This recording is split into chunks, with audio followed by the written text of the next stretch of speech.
Hey grade 11 students, welcome to economics class. हम आज करने जा रहे हैं chapter 4 organisation of data part 5। तो आज हम करेंगे आगे के question solve from question number 11 to question number 15 in this series. तो आपको अगर कोई भी डाउट है आप प्लीज कमेंट सेक्शन में लिखिए और मैं उसका आंसर करूंगी।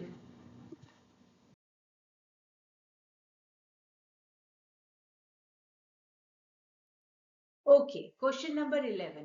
तो क्वेश्चन नंबर 11 कहता है make a by, it is based on by variate frequency distribution. अब बाई वेरिएट फ्रीक्वेंसी डिस्ट्रीब्यूशन क्या होता है? बाई वेरिएट फ्रीक्वेंसी डिस्ट्रीब्यूशन होता है जो कि बेस्ड होता है टू कैरेक्टरिस्टिक्स पर। यहाँ पे हमारे दो कैरेक्टरिस्टिक्स हमें ऑलरेडी दिए हैं, age of husband and age of wife. Okay, and here is also age of wife. So हमें 20 दी हैं ऐसे पेयर जिसमें एज ऑफ हस्बैंड है और एज ऑफ वाइफ है। अब क्वेश्चन क्या बोलता है? The ages of 20 husband and wife are given below, form a two-way frequency table showing relationship. So basically what does it mean? The ages of husband and wife with the class interval. Okay जी, हमें class interval भी दिया हुआ है। तो what does it say? Showing relationship.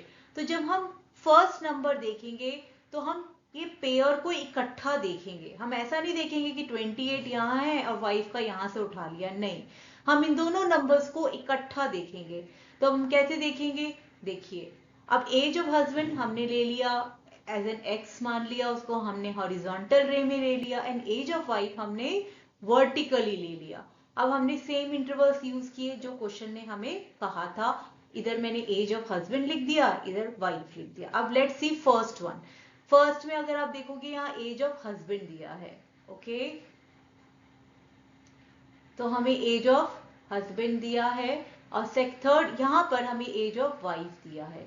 तो हमने देखा as of husband क्या है, 28 है। तो ये कहाँ फॉल करेगा? 28 है तो ये यहाँ फॉल करेगा, राइट, इस वाले कॉलम में फॉल करेगा। But age of wife is 23। But अगर मैं इसको हॉरिजॉन्टली चेक करूं तो एज ऑफ वाइफ भी यहाँ फिट हो जाएगा, बिकॉज एज ऑफ वाइफ 20-25 के बीच में आएगा और हस्बैंड का एज 25 to 30 के बीच में। तो मैं यहाँ पर 1 लगा दूंगी, 1 टैली मार्क।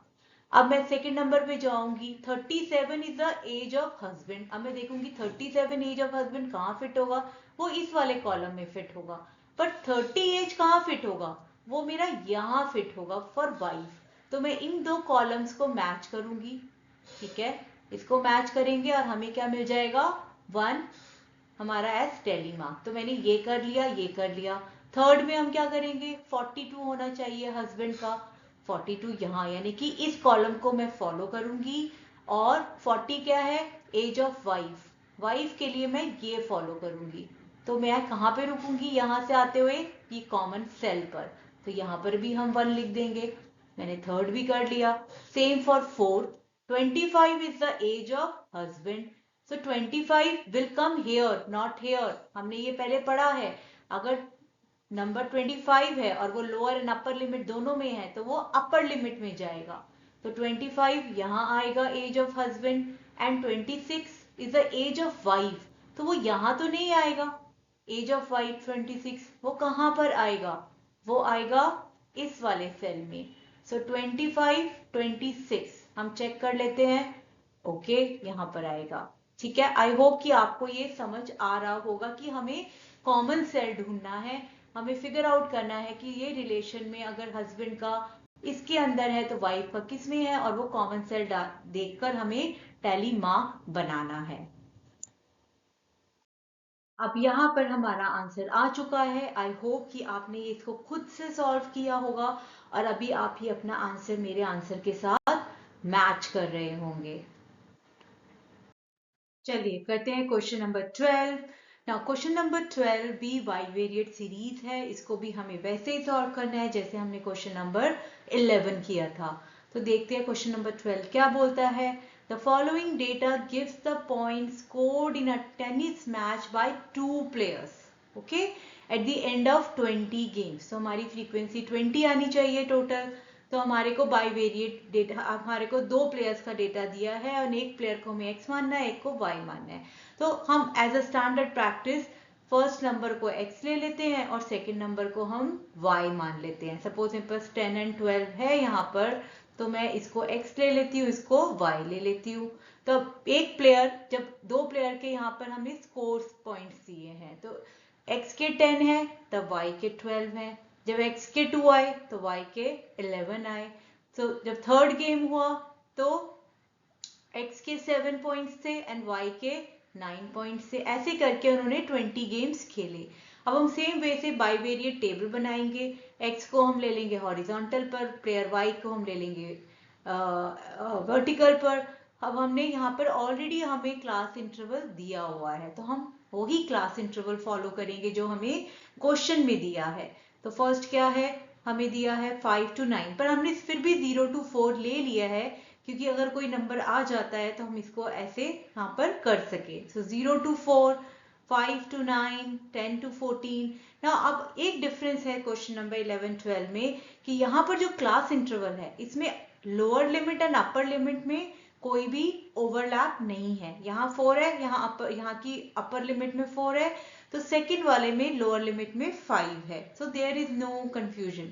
तो let's see with the first game, score of the first game, जिसमें x के कितने थे, 10 थे। अब मुझे ऐसा इंटरवल ढूंढना है जो कि 10 में आएगा। तो मैं देख सकती हूँ यहाँ x का 10 हो गया एंड y का लेकिन 12 है, तो यहाँ तो नहीं आएगा, यहाँ नहीं आएगा, यहाँ पर आ सकता है। तो I will match, it means मेरा सेल कौन सा मैच हो रहा है, इधर ये वाला मैच हो रहा है। ठीक है, तो यहाँ पर मैं एक टेली मार्क लगाऊंगी। नाउ लेट्स, तो I am done with this, I will put a tick mark here. Now 2, जब मेरे x का 2 है, तो देखिए यहाँ पर 0 to 4 में बीच में यहाँ पर आएगा x के लिए, तो मैं ये वाला कॉलम फॉलो करूंगी। और 11 कहाँ आएगा, यहाँ पर आएगा, तो it means I am matching this cell, तो मेरा एक टैली मार्क यहाँ लग जाएगा।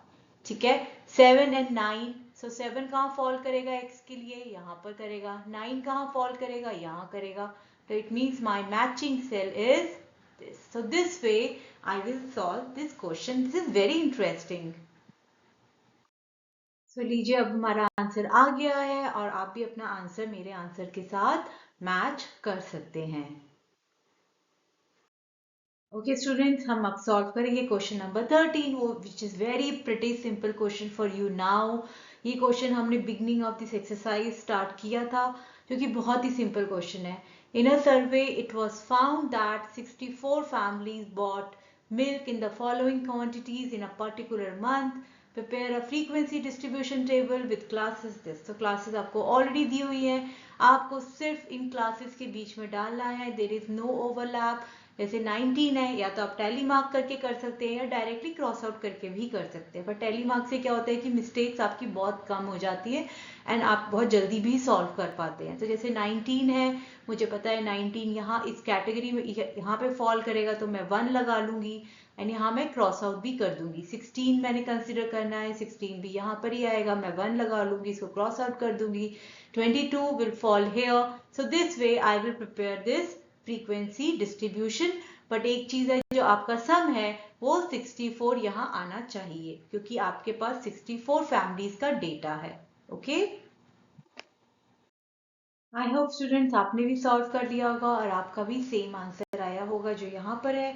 आप अपना आंसर इसके साथ मैच कर सकते हैं। तो चलिए अब करते हैं question number 14 solve. Okay students, चलिए करते हैं question number 14 solve. Question number 14, you are given mid value series and converted into continuous series. तो आपको याद होगा हमने ऐसा ही क्वेश्चन पहले भी किया है, जब हमें मिड वैल्यूज दी हैं और हमें क्लास इंटरवल क्रिएट करना है। तो मैंने क्या किया है, ऑलरेडी एक टेबल क्रिएट कर दिया, उसमें गिवन इंफॉर्मेशन डाल दी है, मिड वैल्यू, फ्रीक्वेंसी, और मुझे अब क्लास इंटरवल बनाना है। तो इसके लिए हम क्या करते हैं, फिर रिमेंबर, हम कोई भी 2 मिड वैल्यूज लेते हैं। पहले तो हम देखते हैं सारी मिड वैल्यूज का सेम ही डिफरेंस है। तो 25 माइनस 15 इज कमिंग 10, और इस 10 को हम 2 से डिवाइड करते हैं, तो हमारा आंसर आता है 5। Now this 5 we will subtract from any class interval to get the lower limit, and we will add it to the same class interval to get the upper limit. So मेरा ये class interval क्या बनेगा 10 to 20 जब मेरी mid value क्या होगी 15 होगी. So when my mid value is 15 मेरा लोअर क्लास इंटरवल 10 होगा और अपर क्या होगा 20 होगा. तो मेरा क्लास इंटरवल बनेगा 10 to 20. Let's try second one. So again the same thing 25 मेरा मिड वैल्यू है. इसमें मैं 5 अगर मैं इसमें 5 को सब्ट्रैक्ट कर देती हूँ तो मुझे इसी का लोअर लिमिट मिल जाएगा और मैं 5 को इसमें ऐड कर देती हूँ तो मुझे अपर लिमिट मिल जाएगा. तो ये बहुत ही सिंपल क्वेश्चन है, इसमें कुछ भी डिफिकल्ट नहीं है, बहुत इजी है ये क्वेश्चन. सो आई होप कि आपने भी मेरे साथ साथ सॉल्व कर लिया होगा और आपका भी सेम आंसर आ रहा होगा. चलिए करते हैं question number 15. For the data given below, prepare a frequency distribution table with classes this and this. So this is again a very pretty simple question. After आपने जब बाईवेरिएट सीरीज कर ली है, आपने मिड पॉइंट से बनाना सीख लिया है, तो ये तो आपके लिए बहुत ही सिंपल है. और सबसे अच्छी बात है ऑलरेडी इसमें क्लासेस आपके लिए बनी रही हैं. तो 100 से 110 आप टैली मार्क कर आप you can go one by one like 120. यहाँ पर आपको लेकिन एक चीज का ध्यान रखना है कि सिंस यहाँ पर क्या है lower limit and upper limit, the lower limit of the one class is now the upper limit of the second class. तो अगर 110 आता है तो वो यहाँ नहीं जाएगा, वो आपका यहाँ पर आएगा. आपको बस इसी चीज का ध्यान रखना है. Suppose now start with first number 125, यह कहाँ फॉल करेगा तो मैं 1 टैली मार्क लगा लूंगी और इसको क्रॉस आउट कर दूंगी ताकि मुझे कोई कंफ्यूजन ना हो कि मुझे इस नंबर को दोबारा से देखना है.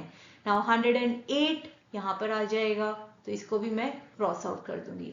अब जैसे मुझे देखना है नंबर 130, ये कहाँ जाएगा, ये यहाँ जाएगा या यहाँ जाएगा, तो ये यहाँ पर आएगा. So this is how you need to solve your this question.